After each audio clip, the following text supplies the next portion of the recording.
ఓం మహాగణాధిపతయే నమః. ఓం గురుభ్యో నమః. ఓం శ్రీమాత్రే నమః.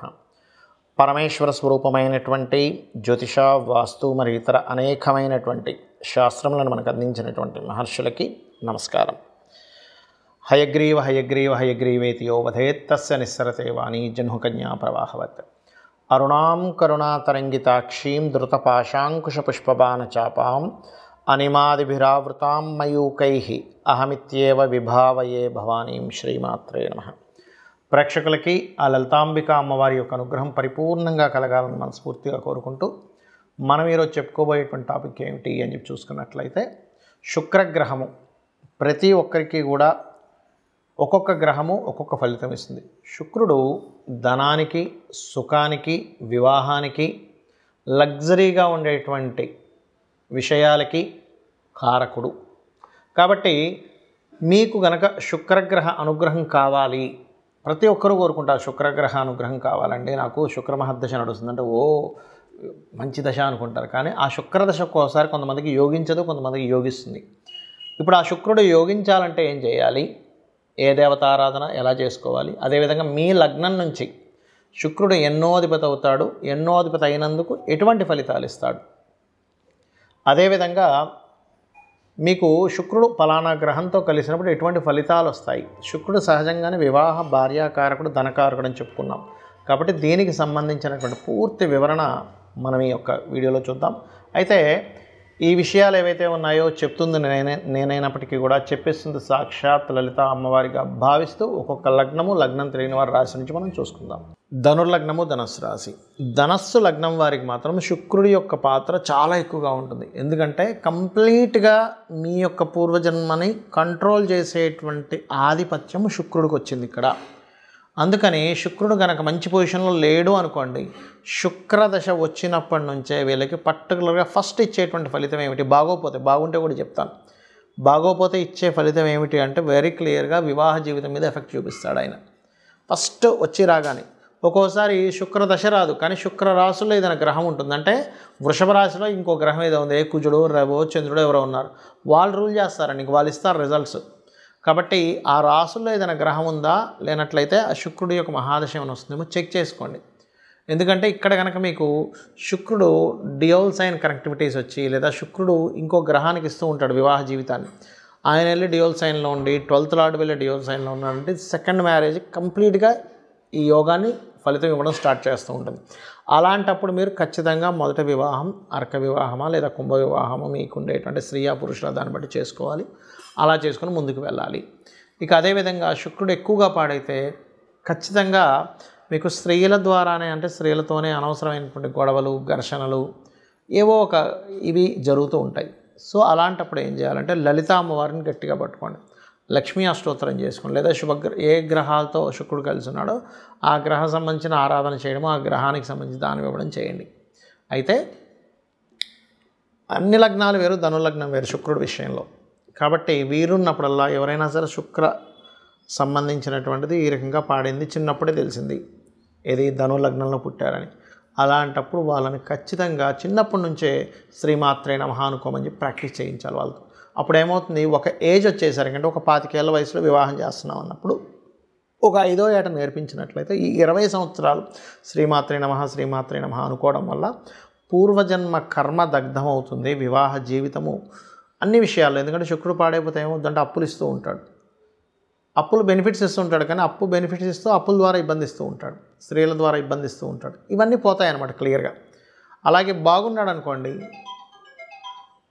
లోన్స్ వస్తుంటాయి చూసారు, కొంతమందికి లోన్ తీసుకొని దాని ద్వారా మళ్ళీ కొన్ని కోట్లు సంపాదిస్తుంటారు. శుక్రుడు బాగుంటే ఆ రకంగా రిజల్ట్ ఇస్తూ ఉంటాడు. కాబట్టి మీరు పర్టికులర్గా గోవుకి తీపి చపాతీలు తినిపిస్తూ ఉండండి, లక్ష్మీ గణపతి ఆరాధన చేయండి, లలిత అమ్మవారి ఆరాధన చేయండి, దోషము కంప్లీట్గా తొలగిపోతుంది. చాలామందికి శుక్ర సంబంధించినటువంటి మహాదశలు వచ్చినప్పుడు యోగించదు. ఎందుకు యోగించదో కూడా చెప్తా ఇప్పుడు నేను మీకు. శుక్రుడు గుర్తుపెట్టుకోండి, శుక్ర రాసుల్లో ఏదైనా పాపగ్రహాలున్నా, చాలా ఇన్డెప్త్ సంబంధించిన విషయం ఇది, శుక్ర రాసుల్లో పాపగ్రహాలున్నా శుక్రుడిని పాపగ్రహాలతో కలిసిన శుక్రదశ యోగించదు. అప్పుడు మనం ఏం చేయాలి అంటే చాలా సింపుల్, ఏ గ్రహాల ద్వారా అయితే ఆ యొక్క రాసులు ప్రభావితమయ్యాయో ఆ గ్రహాలకు సంబంధించినటువంటి దానము లేదా దేవతారాధన చేసుకోవాలి, గుర్తుపెట్టుకోండి. ఇప్పుడు ఎలాగంటే ఇది ఎందుకు ఇలా పనిచేస్తుంది అంటే చిన్న ఎగ్జాంపుల్ చెప్తా చూడండి. మీకు ఒక అబ్బాయో అమ్మాయో ఉన్నారు, వాళ్ళని తీసుకెళ్ళి హాస్టల్లో వేశారు. హాస్టల్లో వేసి చదువుకునే సమయంలో హాస్టల్లో ఉండేటువంటి రూమ్మేట్స్ కనుక కరెక్ట్ పర్సన్స్ అనుకోండి, ఇంకా బాగా చదువుతాడు, అమ్మాయి కావచ్చు అబ్బాయి కావచ్చు.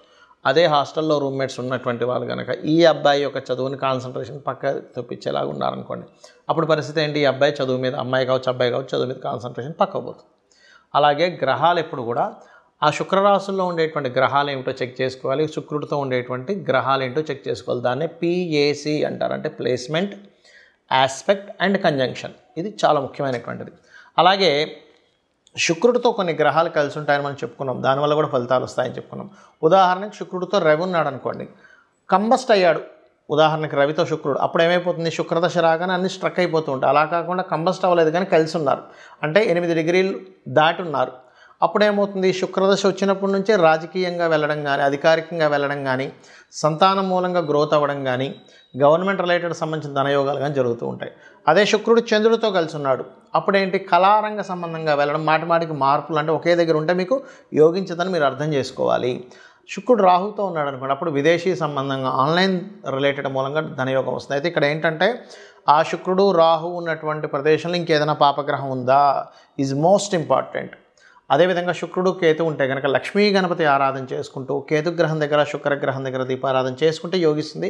కాకపోతే శుక్రకేతు కాంబినేషన్ అనేటువంటిది ఆధ్యాత్మికంగా వెళ్ళేటువంటి వారికి, అంటే పౌరహిత్యం చేసేటువంటి వారికి ఇబ్బంది ఉండదు, వాళ్ళకి ఆ రూపంలో డబ్బులు అనేటువంటి వస్తూ ఉంటాయి.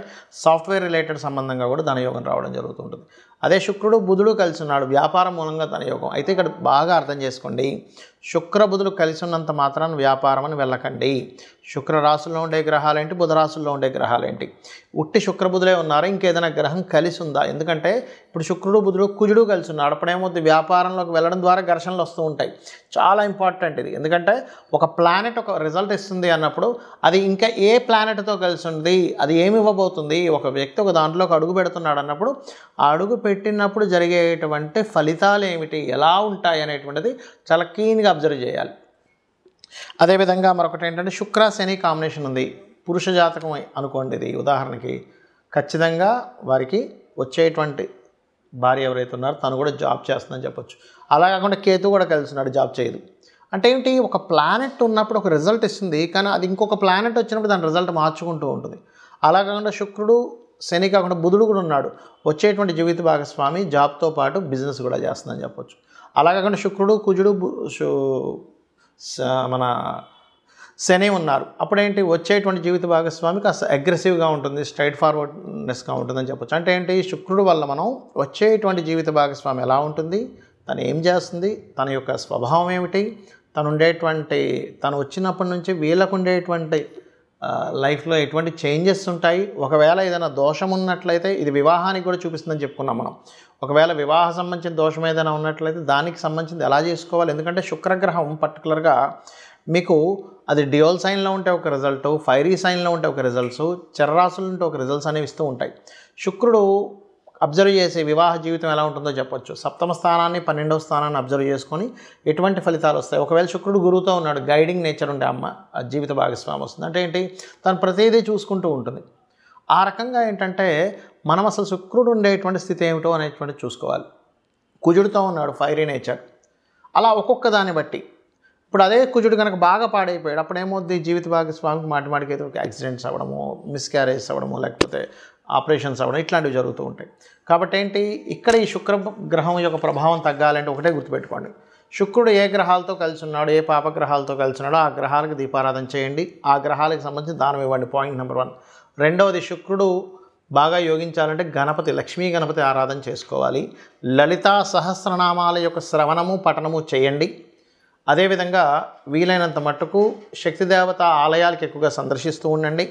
మరియు గోవుకి శుక్రవారం పూట చపాతీ, అంటే నూనె వేయకుండా ఉండేటువంటి చపాతీ మీద చక్కగా తేనెను పూసి 3 చపాతీలు తీసుకుని దాన్ని చిన్న చిన్న ముక్కలుగా చేసి శుక్రుడికి సంబంధించినటువంటి శుక్రుడు అధిష్టాన దేవత అమ్మవారి నామాలు చదువుతూ లలితాహాస్య నామాలు కావచ్చు, ఓం లక్ష్మీదేవి అయిన నమః అనుకుంటూ గోవుకు తినిపించండి. దీనివల్ల ఏమవుతుందంటే శుక్రుడి యొక్క అనుగ్రహం కలిగిందనుకోండి, ధనము, చక్కగా సుఖాలు, భోగాలు, భార్య ద్వారా అనుకూలత, వివాహం ద్వారా అనుకూలత కలుగుతుంది. శుక్రుడు అనుకూలించినప్పుడు ఏం జరుగుతాయంటే స్త్రీల ద్వారానే గొడవలు, వివాహం ద్వారా గొడవలు, ధనం ఎవరికైనా ఇచ్చి గొడవలు ఇవి జరుగుతూ ఉంటాయి. కాబట్టి వీటి నుంచి మీరు బయటపడాలి. ఎందుకంటే స్త్రీ శాపం కూడా శుక్రుడు ద్వారానే చూస్తాం మనం. ఇవి జరగాలంటే నిత్యము అమ్మవారి ఆరాధన చేయండి. శుక్రగ్రహం యోగిస్తుంది. తద్వారా మీ యొక్క జీవితంలో సుఖము, సంతోషము, ధనప్రాప్తి అన్నీ కూడా కలుగుతాయి. కలగాలని మనస్ఫూర్తి కోరుకుంటూ శ్రీమాత్రే నమః.